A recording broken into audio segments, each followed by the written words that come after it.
This is question time at Alhambra Investments. There are lots of things to talk about today. There are headlines. I spent 20 years in that business, and these are the headlines.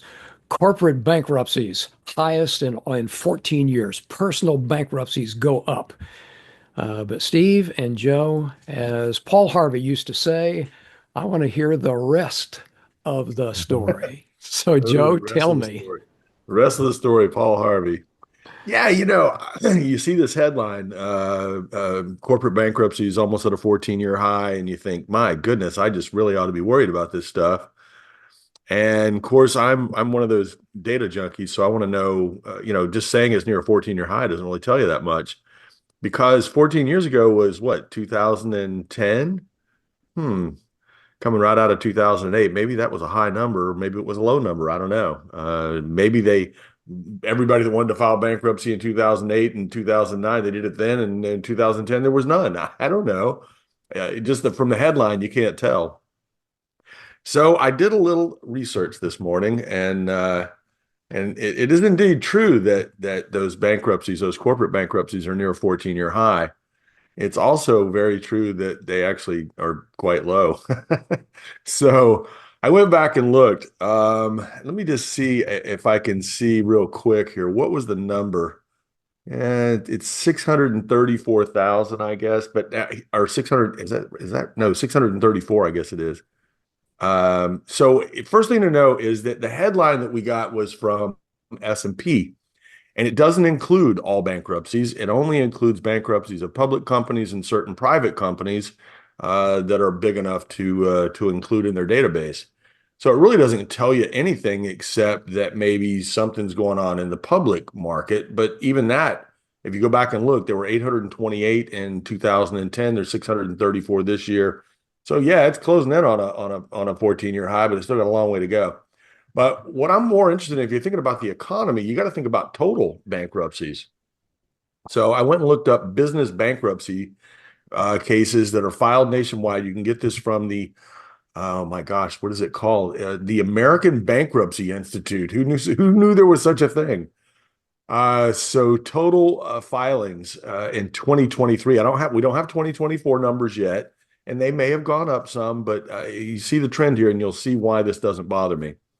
2022, there were 13,481. In 2023, there were 18,926. My gosh, they jumped a huge amount. Yeah, and there were 22,800 in 2019. And if you go back a little further, in 2010, there were 56,000. If you go back to 2000, in that recession, there were 35,000, 40,000, 38,500 in 2002. So to have what we have right now, 18,000, almost 19,000 last year, even if it goes up some this year, it doesn't look like that big a deal. The other headline was from the Federal National Mortgage Association. I think it was more about personal bankruptcies.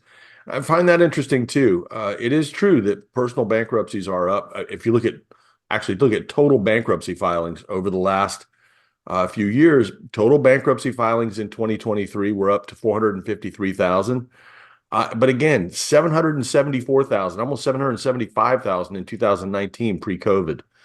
The fact here is that what's going on is that you had a very suppressed rate of bankruptcy after in that post-COVID environment because everybody got a check, everybody got money.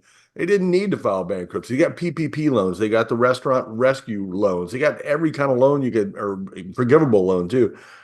They had money coming out their ears. So nobody filed bankruptcy between 2021 and 2023. Even 2024, we're not seeing some big surge where we're going back to some big numbers like we've had in the past. Um, I did want to update too. If you just look at the latest week, you can look at this. This is bankruptcy filings for the week of December 9th and December 15th, so we can get an idea.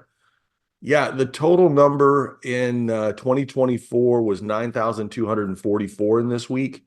And if you compare that to 2019, it's down 30%. So again, not really anything. There's no there. I also went back and looked at quarterly U.S. business filings because I had some data all the way back to 1980, and I thought that might be interesting. Well, I got to tell you, we're doing great. If you go back and look at the 80s, go back and look at, say, 1985 or 1986, 81,000, 87, 82,000. As recently as 2005, 39,000. So to have 19,000 really is just not that big a deal. Non-business filings, which is, going again, looking at just individuals, the numbers we're having right now are just ridiculously low compared to what they've been in the past. We're talking, maybe, I don't know, 400,000 or something this year. Well, if you go back and look, say at 1994, there was no recession that year, it was 780,000. 1995, 874,000. 1996, a million one. How about something a little sooner, a little more recent? How about 2005, a full 3 years before the recession, 2 million bankruptcies? Look, these numbers are interesting, but they don't tell you a whole lot about the economy. Um, they just don't. I mean, it can tell you something, I suppose, in the big picture, but I just don't see where it really correlates. This is the problem when you read the media. They, what's the old saying, Bob? If it bleeds, it leads. If it bleeds, it leads. Right. Yep. So they're going to put bad stuff up top. It's going to be a big headline, but you got to dig into the data to see what it really means. And in this case, the bankruptcy filings issue, it doesn't mean squat. It really doesn't. Well, Steve, tell me what you think. Because again, from having been in that business, I know about headlines. You put something there to try and grab the attention, and then by the time you get to the end of the story, you're saying, where's the beef? Where's it's not here. Yeah. Well, I'm going to work really hard to do my job to give a counterpoint here, and I think I can do it actually. I'm going to have to come at it from a different angle though. So I think one of the actually I think this does tell you something. I think when you look at higher insurance costs, higher mortgage rates, particularly for anybody carrying adjustables. When you take a look at where housing affordability is at, I think one of the things it tells you is that lending standards did improve since 2008. That we did come under pressure, and we're not seeing a lot of bankruptcies and issues because there weren't the ninja loans out there this time, no income, no job, no problem type loans. So I think I just did a good job there. Had to work at it, but I think it actually does tell you something. It just doesn't tell you what the headlines implying that everything's horrible and going to hell. It's actually telling you, hey, some of those banking reforms, some of the good news, there's actually some good news here. We did do a better job on lending standards. We did actually clean up some of the stuff that was going on in real estate lending in the past. So that's my stretch. I think on the corporate side, I found it, somewhat interesting that the bankruptcies seem to be concentrated in consumer discretionary, consumer Yeah. staples. Yeah. So I think that also tells you that, yeah, there really has been some stress from, inflation, particularly around, those, items like at the grocery stores and whatnot, that there has been an impact there. It just hasn't been a recessionary impact. So yeah, I'm gonna have to work a little bit here, but I'm gonna say it is telling you something. It's just telling you something good, rather than telling you the confirming the nightmare headlines running with this. Joe, you're smiling.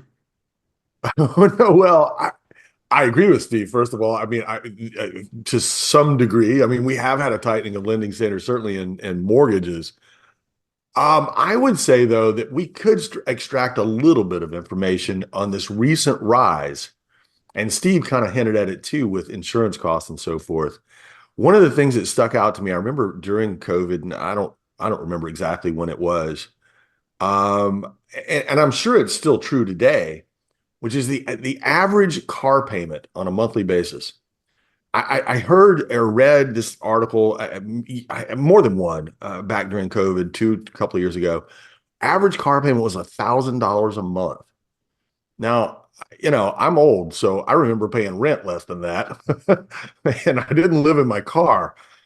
I think a lot of people kind of during COVID kind of went crazy. They ended up with a lot of extra money in their pocket, and they didn't know what to do with it. They didn't know how to handle it. And so what did they do? They went out and bought a new car at a time when new cars were kind of scarce because they weren't producing as many and they were expensive. I tell you what, I did a little moral crusade yesterday about gambling. I'll do a little moral crusade today about debt. Listen, most of the time, people that get in bankruptcy, it's self-inflicted. They've done something dumb. And that involves debt, obviously. It's not always true. Look, we have all kinds of situations you can end up in that you didn't expect. Medical debt, that type of thing can be devastating for people. I get that. But most of the time, if people are filing personal bankruptcy, it's because they screwed up. They did something dumb and it's come back to bite them. Look, we talk to clients about this all the time. We hate debt. We don't want people to have debt at all. I know the arguments about, hey, I've got a mortgage that's at a low rate and I don't want to pay my mortgage off before I retire. I'm just going to keep paying it. You know what? The hell with that. Pay off your mortgage. Debt is just a killer. You never know what the future is going to hold. You don't know what your income is going to be. You don't know. And I've seen it time and time again where people get into debt and they can't get out. It's very hard, especially if it's something like credit card debt where the rates are so high. It's just almost impossible. I luckily have never been in that situation. I've always been kind of frugal. I was raised by a grandmother mostly who was raising kids during the Great Depression. So she taught me how to squeeze a nickel. But yeah, I think that the message here is there has been some stress over the last couple of years compared to say 2020 or 2021 as people have these payments that they took on during COVID because they thought the money was going to last forever and it didn't. And so I think there's some of that going on, and I think it's probably a good thing to get that washed out of the system, to get people to wake up a little bit. Anyway, so that's my message. Don't get in debt. Pay down whatever debt you have, pay it down when you can. And always remember, if you're paying down debt, whatever the interest rate is on that debt, if you've got a credit card with a 10% rate, and that's a good rate, by the way, if you pay that down, it's the same thing as making an investment and making that rate. It's the same thing. So if you don't take on debts that you can't afford in almost any circumstance, so that'll keep you out of bankruptcy. So just for those of you watching, I want you to know that Joe does not take up an offering after he preaches his sermon. So we try and kind of rein him in there. Hey, tell us what you think about the topic. Put it in the comments section down below.